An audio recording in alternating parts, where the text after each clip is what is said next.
Oh, hello there. Oh shit, there's another one. Oh, he doesn't see me. Oh, he does. Holy shit, I survived. Get him, USH.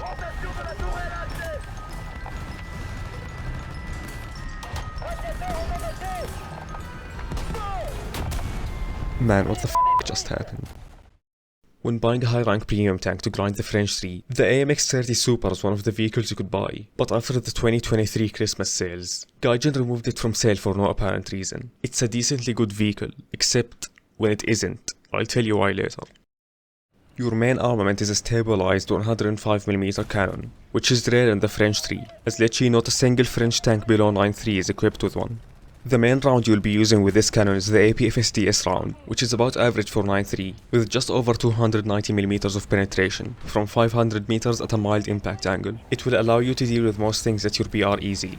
You have two other shells that are basically useless, a heat shell and a plain old high explosive shell. These aren't worth wasting any space in your ammo rack for. The last round you have access to is smoke, which I presume was named after the noise it makes or something. It's pretty nice to have even if it's very niche and you'll rarely use it.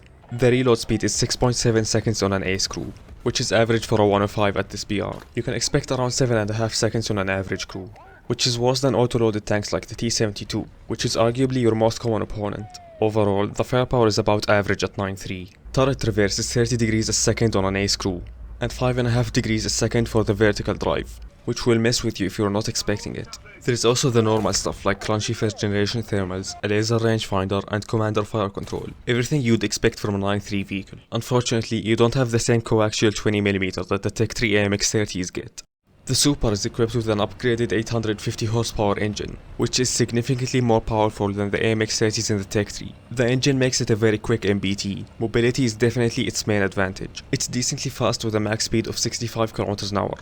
Acceleration is decent, allowing you to get up to your max speed swiftly, letting you reach early game positions quickly before the enemy expects anyone to be there. Steering responsiveness is pretty good, and the reverse speed is impressively good at 46 km/h. However, it's less than the Tech 3 AMX-30s, which have an insane reverse speed of 65 km/h. Either way, it's still very good and will help you back out of bad positions. Paired with 4 deployments of 2 smoke grenades, it's pretty trivial to get out of dangerous situations. Of course, the mobility doesn't come without compromise, as the mobility of the AMX is only possible because of its armor, or lack thereof. Don't expect the AMX-30's armor to save you from anything more serious than 25mm autocannons. Any contemporary main cannon round can cut clean through you frontally, and the hull sides are vulnerable to even autocannons. But there is quite a gamey quirk with this vehicle, and it's the fuel tanks. They're littered all over the crew compartment, and they tend to just absorb shots leaving no spalling behind. I don't suggest you just go around running everywhere expecting to just absorb shots with your fuel tanks.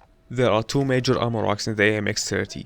Next to the driver is the reserve ammo rack, covered by a fuel tank, and in the rear of the turret is the main ready rack. It can hold 18 rounds. Add one for the shell in the breech, and that's the ammo load I suggest you take in the AMX-30. There are also some random shells sprinkled around in the turret basket. They are also a part of the ready rack and the first ones to get expanded. If you really need extra shells, you can take more to fill these racks. So, with no armor, average firepower and decent mobility, how do you use it?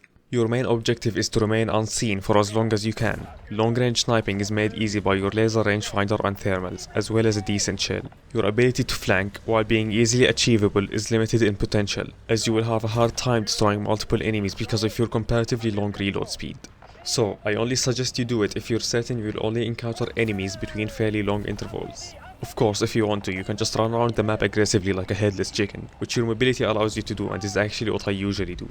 I really can't give you much advice about making the most use of it, as this vehicle's entire playstyle is just about positioning, and that's not something I can tell you how to do. It comes with experience, just like any other skill. But you probably knew all of what I've been rambling about, and it's time for the question you're here for. Should you buy it? Well, you can't. For now. It will most likely return as a Golden Eagles premium, so should you buy it then? I think I'll have to say it's not worth it. While the vehicle is decent, high rank GE premiums are pretty bad value. A pack on sale for $30 is much better value, as you get 2000 GE included with it, as well as some premium time. And now for the part where I said you'll see why later. Currently, the 9-3 matchmaker is abysmal, with everyone buying and playing the Leopard Panzer Battalion 123, M1 KVT and T-72 AV. You're almost guaranteed to be thrown into a full up tier. While I don't like comparing a vehicle's performance against stuff that it might fight in an up tier, it's a different case for a premium vehicle. When buying a premium vehicle to grind out a tree, your biggest concern is how versatile it will be. A premium vehicle that only works in 20% of matches is quite honestly poor value for money. While it isn't impossible to use in an up tier, you're much more likely to die and be sent back to the hangar sooner. The Somua SM is a pack vehicle at 7.7, comes with 1000 GE, and it's significantly more versatile and arguably more fun than the AMX-30 Super. If the AMX-30 returns as a pack vehicle, then I'd say maybe it's worth it. If it does return as a GE vehicle, then it's definitely not worth it. If you really want an AMX-30 to grind with, I'd rather just get the AMX-30 at 8.0. Since that's a much more enjoyable and consistent battle rating than 9.3, and Talisman one of the AMX-32s later down the line.